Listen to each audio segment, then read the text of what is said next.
O Arte e Letra de hoje entra na casa de uma família matriarcal, onde a crença religiosa e os bons costumes marcam um belo romance. É daqui a pouco, até já. Olá, no programa de hoje eu converso com José Santana Filho, autor do livro A Casa das Marionetes. José Santana, muito obrigada por sua presença. É um prazer tê-lo aqui conosco. Para mim também é um grande prazer estar Que bom. aqui com você. Que bom. Eu começo perguntando pelo título. O porquê do título, A Casa das Marionetes? Porque quando comecei a escrever o romance, que não sabia o que seria, não sentei para escrever o romance, eu comecei a escrever sobre um ambiente, sobre uma casa, sobre uma família e as lembranças da infância de um menino, onde havia muitos aspectos lúdicos, onde a memória, a fantasia e a realidade se interpunham.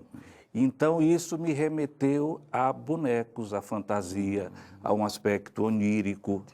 E eu gosto de escrever numa sala na minha casa, onde eu tenho miniaturas, e carros, e bonecos, e alguns marionetes, de fato.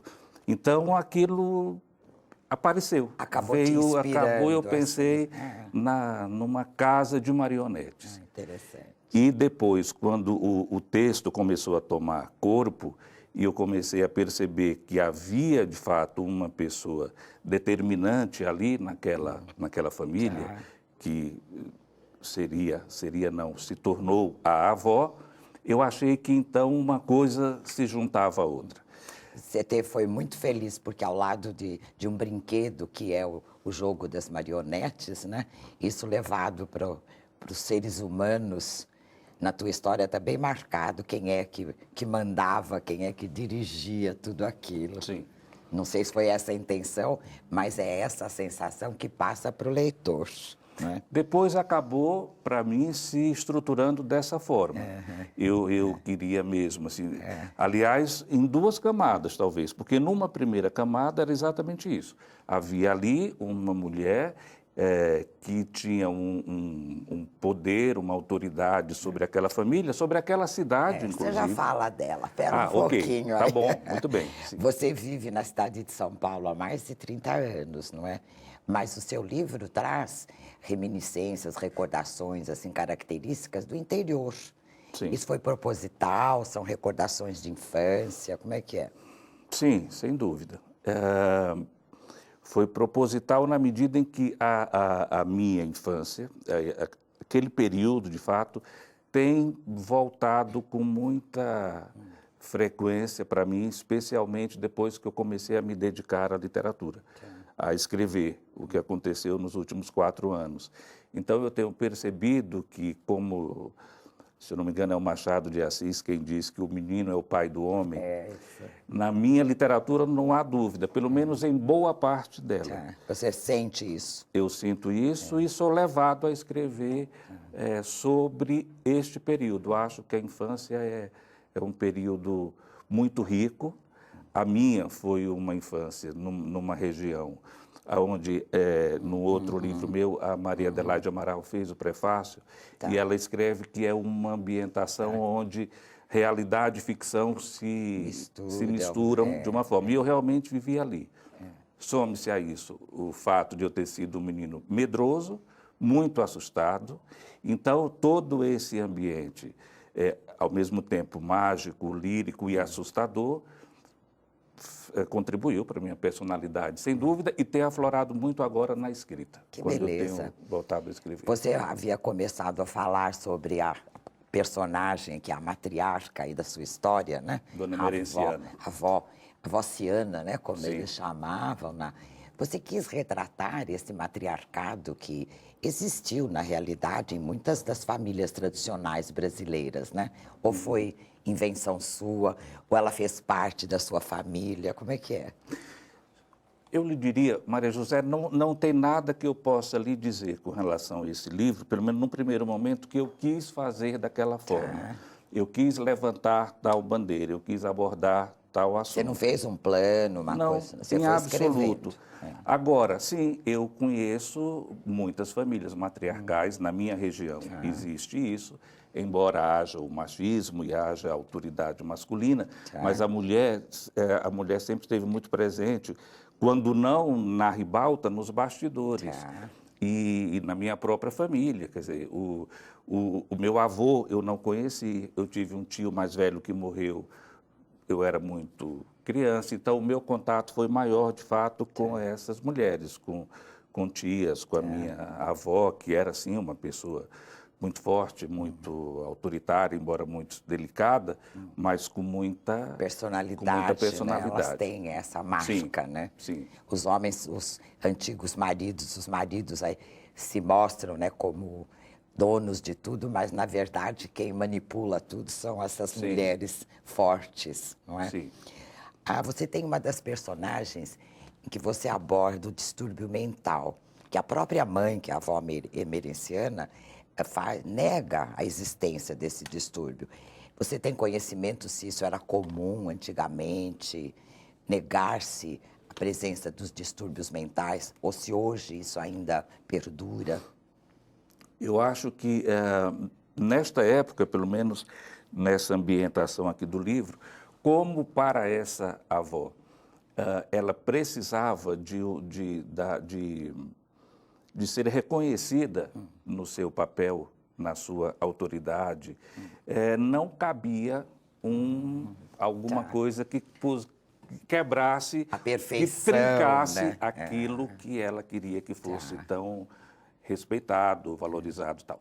Então, eu sei que isso existe, talvez um tanto em função de ignorância, talvez um tanto em função de preconceito e de não querer macular com a doença mental, evidentemente, A família macular perfeita, uma né? família que não se permite esse tipo de deslize. Você se lembra que, completando isso, na própria história, o filho mais velho dela morre de uma doença hepática, de uma cirrose hepática ligada ao álcool, que ela pede para trocar a causa do óbito por alguma coisa que não deponha contra ele e contra a família.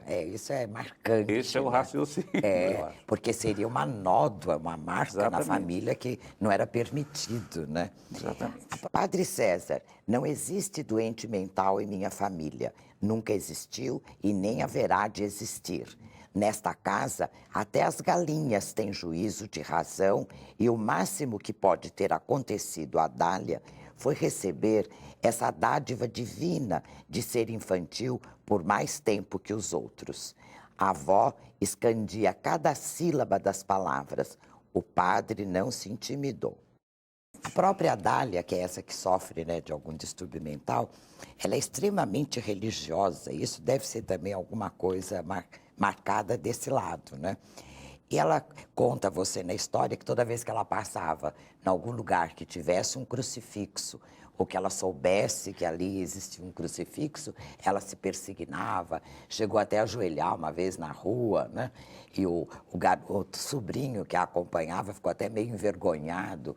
Isso era comum nessas mulheres ou é devido ao distúrbio dela? Acho que é difícil saber quando termina uma coisa e começa a outra, mas eu lhe diria que não é incomum nessa região e ainda hoje. O misticismo é muito presente. Essa religiosidade exacerbada, que eu chamaria mesmo de misticismo. Ela é muito presente. A história que você conta dessa família é uma família extremamente conservadora. Inclusive, tem cenas até que, para nós hoje, são hilariantes, né? A mãe acompanhava a filha a todas as festas. Você imagina hoje a mãe de uma jovem de 18 anos indo com ela à balada? Não dá para pensar, não é? Dá para imaginar. Chegou ao ponto da mãe, quando ela foi para a lua de mel, a filha, a mãe estar nas redondezas, ali nas proximidades. Era comum esse tipo de... A mãe embarcou com ela para embarcou. Isso era comum naquela época ou é não, próprio dessa família? Acho que não era tão comum. Acho que não. Não, né? Acho que não. Eu achei que aqui, nesse caso, caberia. Eu acho que fazia parte daquela dinâmica, Tá. aquela senhora aí com aquela filha que ela tinha tanto zelo e tanto cuidado, não permitia sequer que o pai acompanhasse Tinha ela que ser a mãe para algum acompanhar. lugar. Então, né, eu acho que, mas não acho que seja tão comum. Não, não é? Em todas as suas histórias, você traz assim personagens que são secundários, mas eles têm nome, né? Eles fazem parte. Por exemplo, a costureira, que era a Dona Mundiquinha, tinha o compadre Guilhermino.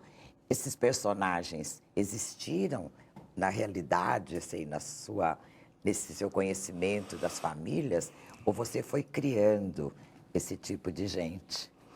Não, eu vejo a minha escrita aqui, talvez em especial, como uma tela que eu preciso preencher. Como aqui eu não estou fazendo nenhuma grande reflexão, não é um livro que busca, que tem uma causa para defender, estou contando uma história, eu quero que ele seja um bom livro de história, de uma história bem contada, de um jeito gostoso de ler, de participar e tal.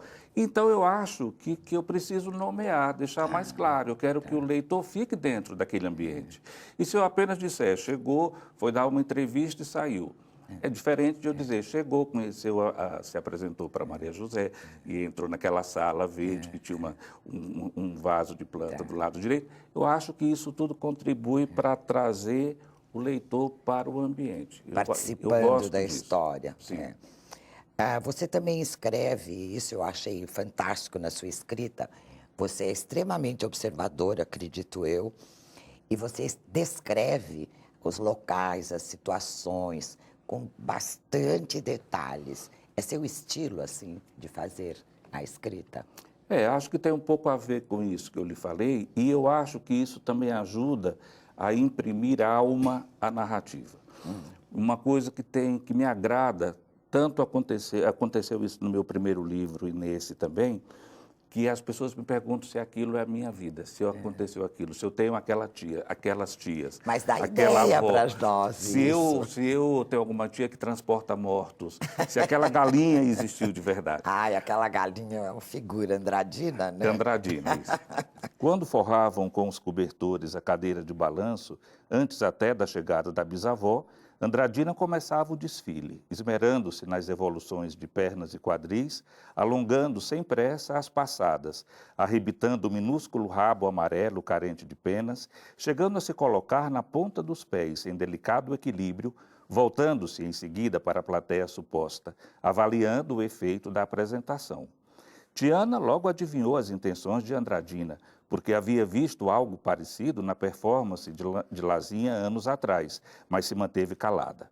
A bisavó Lama, embora também percebesse o ardil, afeiçoou-se a ela, compreendendo numa cumplicidade toda feminina o desconforto que a vida ao ar livre em um galinheiro frequentado por tipos banais seria capaz de provocar em alguém com aquele nível de feminilidade.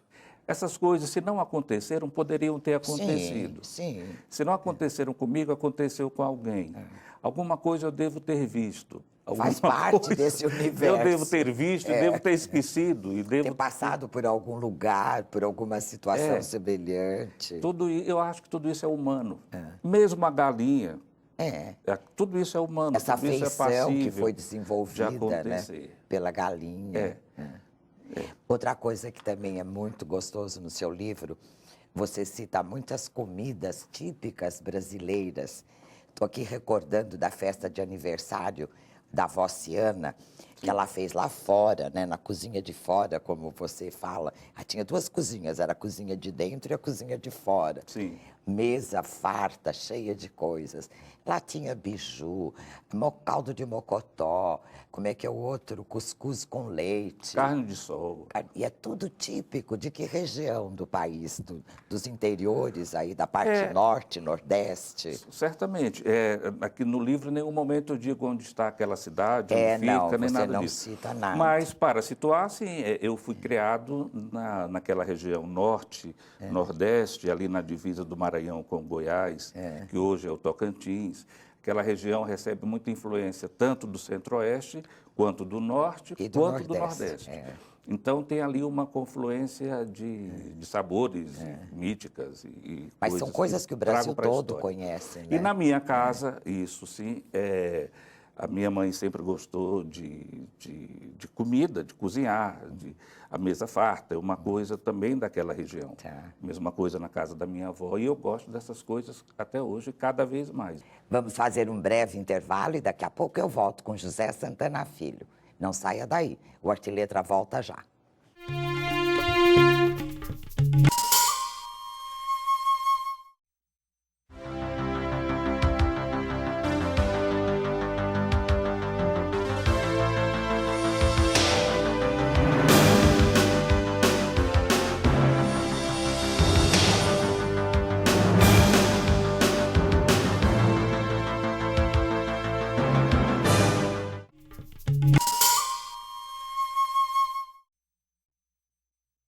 O Arte e Letra está de volta e hoje eu recebo José Santana Filho, autor do livro A Casa das Marionetes.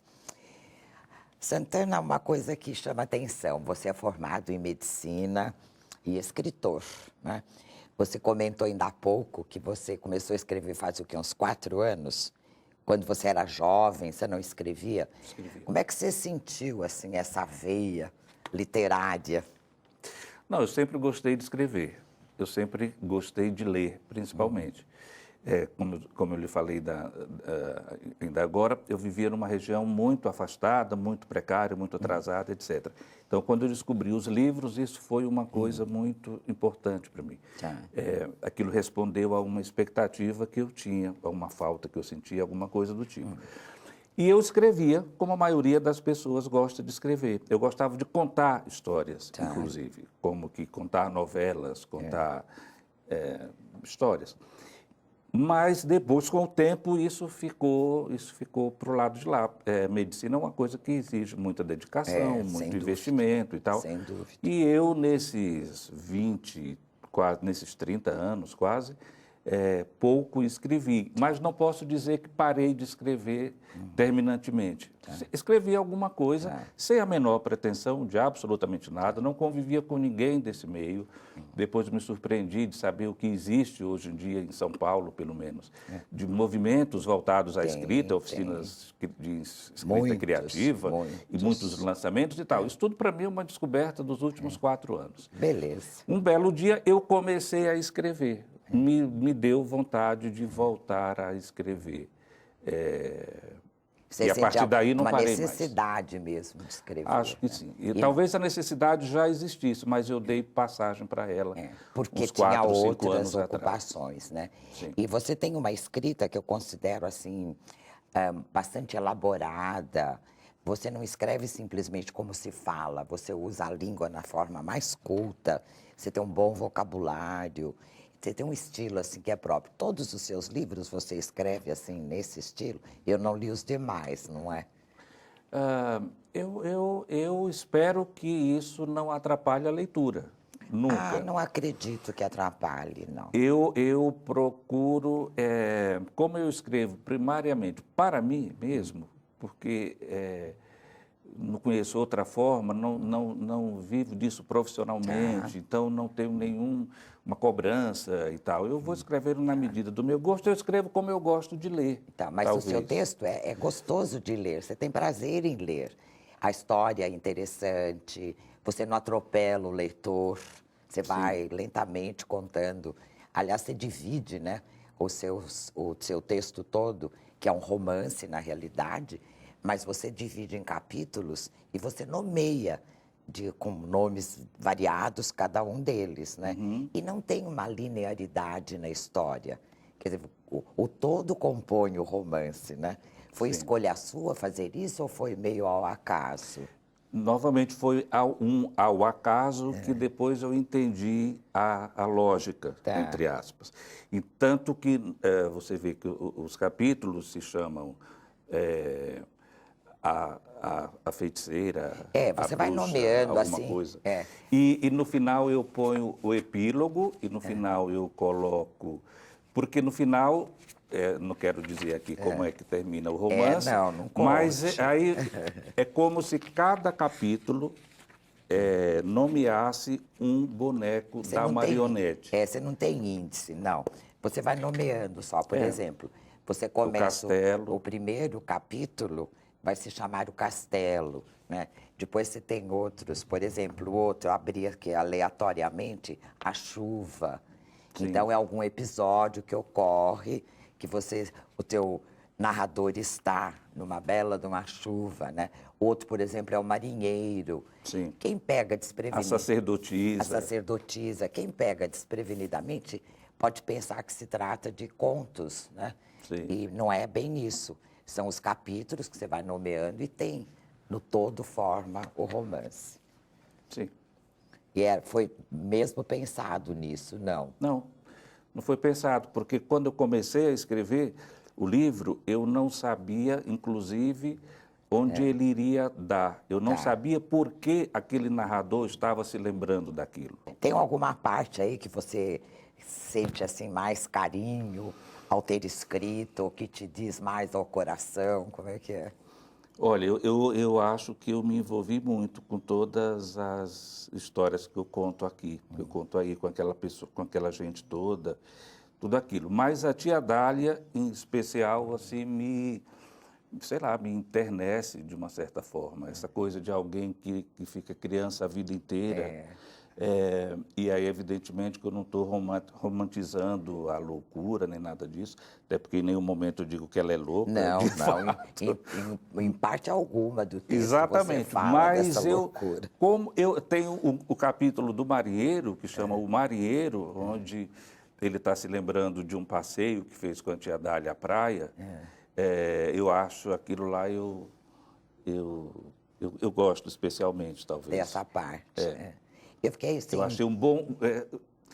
eu gostaria de ter participado daquele domingo, ter passado um dia daquele ali. Que coisa com aquela, gostosa, né? com aquela Fica tia. tão real para você, né? A esse ponto. Que legal. Sim. Eu fiquei enternecida também com o avô, o Jacinto, que não conseguia fazer os marionetes direitinho como o sogro, não é? Sim. E que construiu um barco sozinho, teve ajuda para pôr o barco na água e desapareceu. Sim. Ele já era assim, uma figura meio esquecida, né? Naquele grupo todo. Né? Porque ele tinha outra história, não é? Ele ele tem uma família armênia, de imigrantes, etc. Não se adaptou, E acho ele que muito bem. porque também era difícil entrar naquele núcleo ali, não é? Era difícil. E ele não conseguiu, mas ele também se excluiu de uma certa forma. Ele se ausentou, porque ele também né? tinha um mundo próprio, ele também tinha um mundo próprio que eu acho que é fundamental para as pessoas. Ele criava pombos correios, lembra? Então ele cuidava pessoalmente daquilo. Quando a filha precisou de mel, ele criou um apiário, que ele também cuidava daquilo. E depois ele construiu aquele barco de madeira que ele fez com as próprias mãos e desapareceu. E botou na água. Dos escritores brasileiros, né, ou latino-americanos que trabalham, que escrevem sobre tradição, assim, você tem algum assim que você tem uma especial admiração? Deste tipo de história, você sabe que uma especial admiração não, eu acho todos eles... para mim, o que conta numa escrita é a verdade dela. Evidentemente que eu não estou falando da verdade factual, não, mas da alma. Aquilo tem que fazer sentido. Tem que ser coerente, né? Tem que ser coerente, tem que pulsar e tem que existir. Né? Tanto que, nesse sentido, eu brinco que eu não tenho o menor problema, eu não chamo de realismo fantástico, eu não chamo de nada. Pegar uma galinha e fazê-la sofrer, ou se alegrar, ou ser interesseira, como era essa. Só cacareja em causa própria. Eu gostei dessa ideia de uma galinha que só cacareja em causa própria.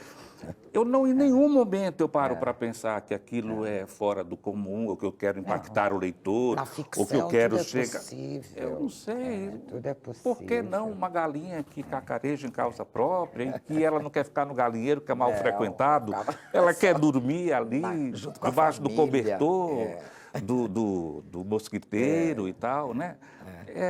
Então, às vezes essa coisa que se chama do realismo fantástico, que eu, sinceramente, para mim isso não tem um impacto muito grande, porque talvez eu tenha sido mesmo um menino muito fantasioso. Provavelmente. Então essas coisas eu não fico... Estão dentro quase da normalidade da Fazem vida. parte. E depois, aí talvez o fato de eu ser psicoterapeuta e psiquiatra e ter uma experiência, de fato, neste sentido, me interessa os subtextos das pessoas, as entrelinhas e tal. Então, tudo tá valendo. É isso aí, tá certo o que você disse.